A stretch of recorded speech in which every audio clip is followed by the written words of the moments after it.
We're here again. This is the final part of Felxie's journey, but the most important person is missing. Everyone, please don't be so down and gloomy. Remember what she told us? If we were to feel troubled, the patient would become anxious as well. You're right. Paimon needs to smile.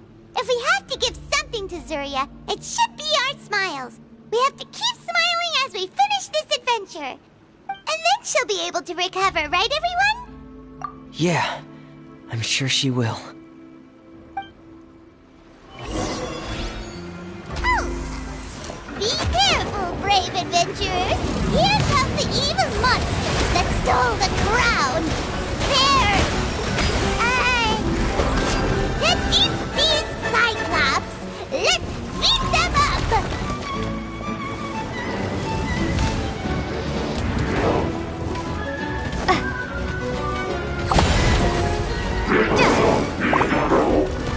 Water jet!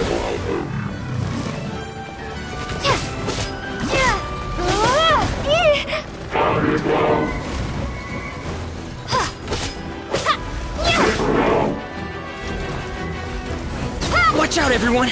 They're coming at us again! There's no need to fear! Prince Felxie looks stronger than ever today! He must be going all out!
I'm sorry.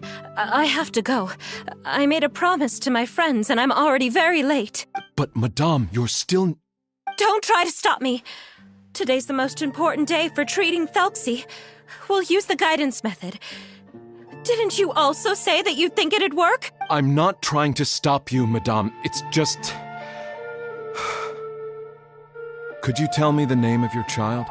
Dr. Jalacan, how can you forget the name of your own patient? His name is Thelxie. He's the prince of the kingdom of water imps. We will go today to reclaim his crown and attend his coronation. I see.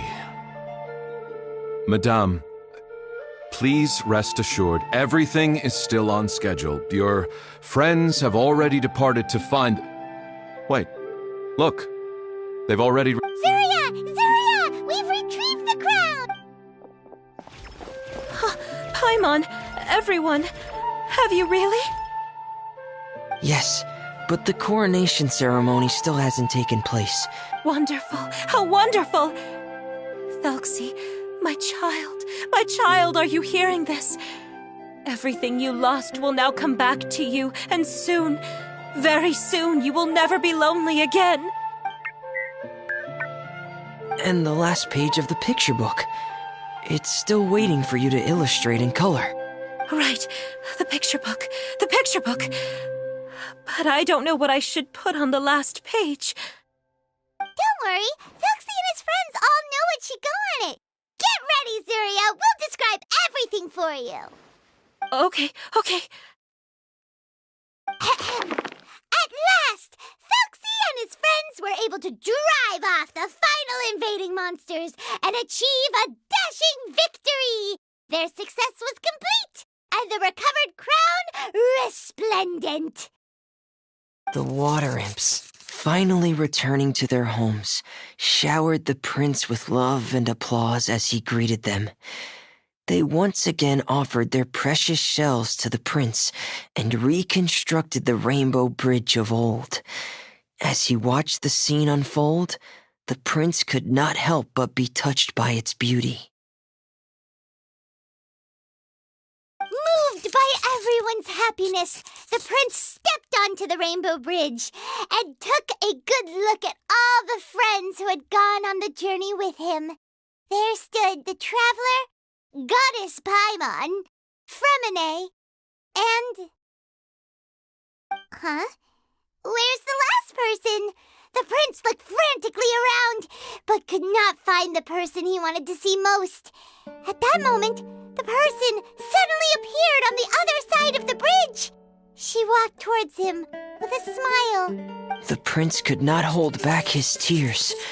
He recognized then that the mysterious person that had been by his side the whole time was none other than his mother. Zuria walked across the bridge and placed the crown above the prince's head. She smiled down upon him as she said, "My prince, my king, you shall never, ever need to feel lonely again." That's the end of the story, Zuria. Thank you. Thank you all. I am so sorry, my child. Maman should have spent more time with you.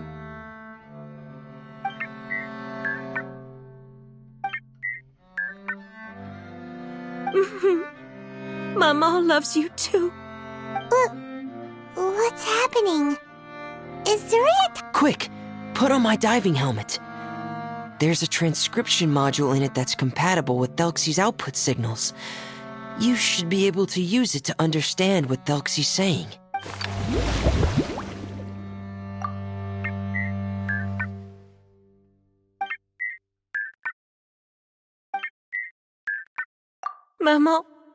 Maman loves you too. But I love you more, Maman. What? Did you see something? Maman, I'm getting a little sleepy.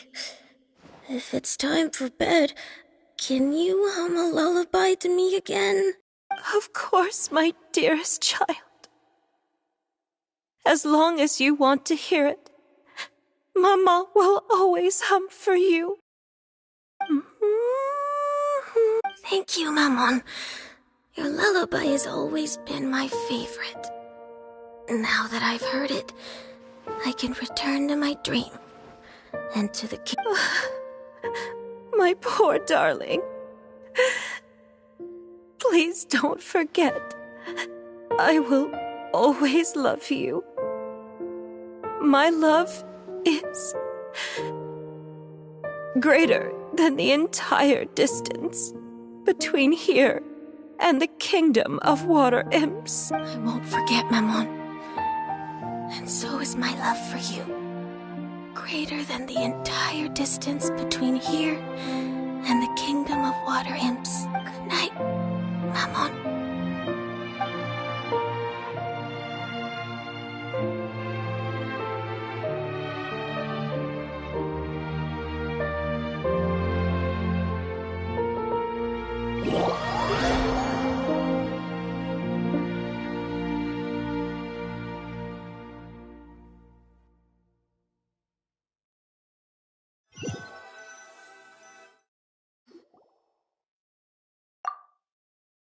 Traveler, Paimon, you're here.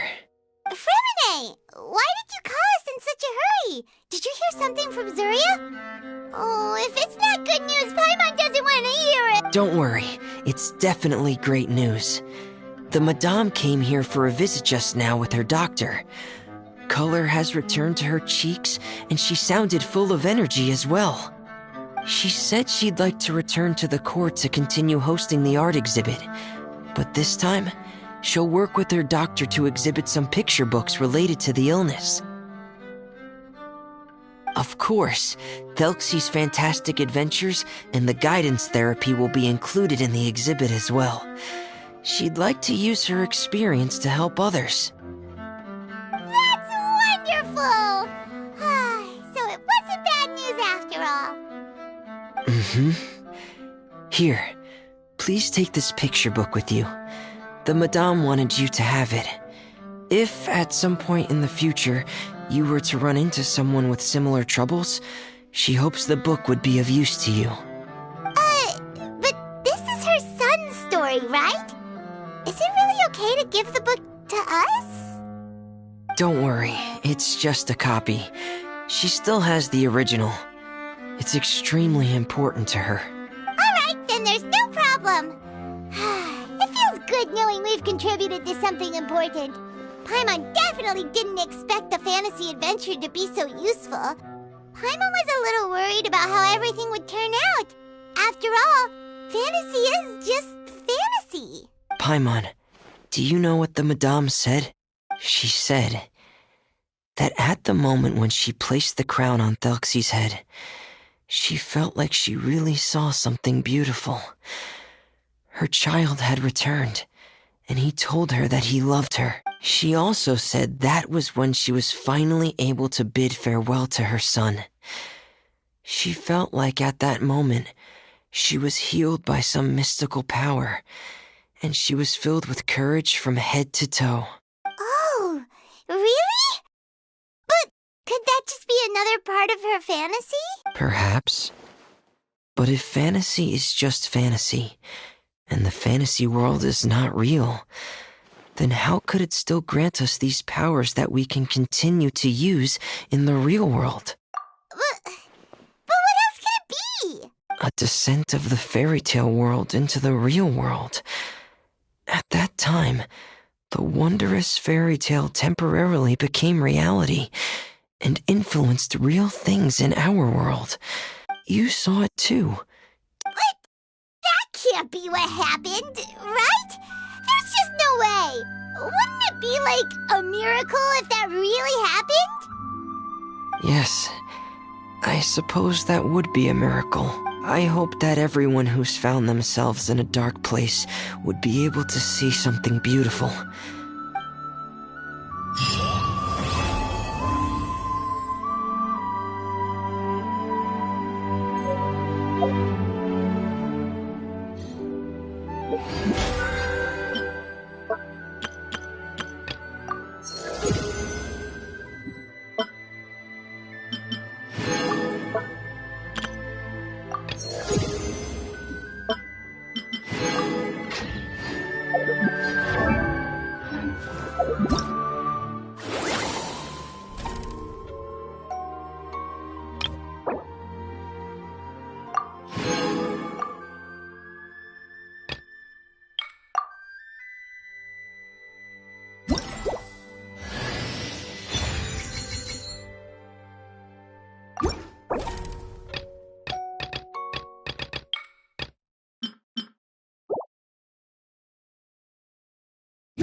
Huh?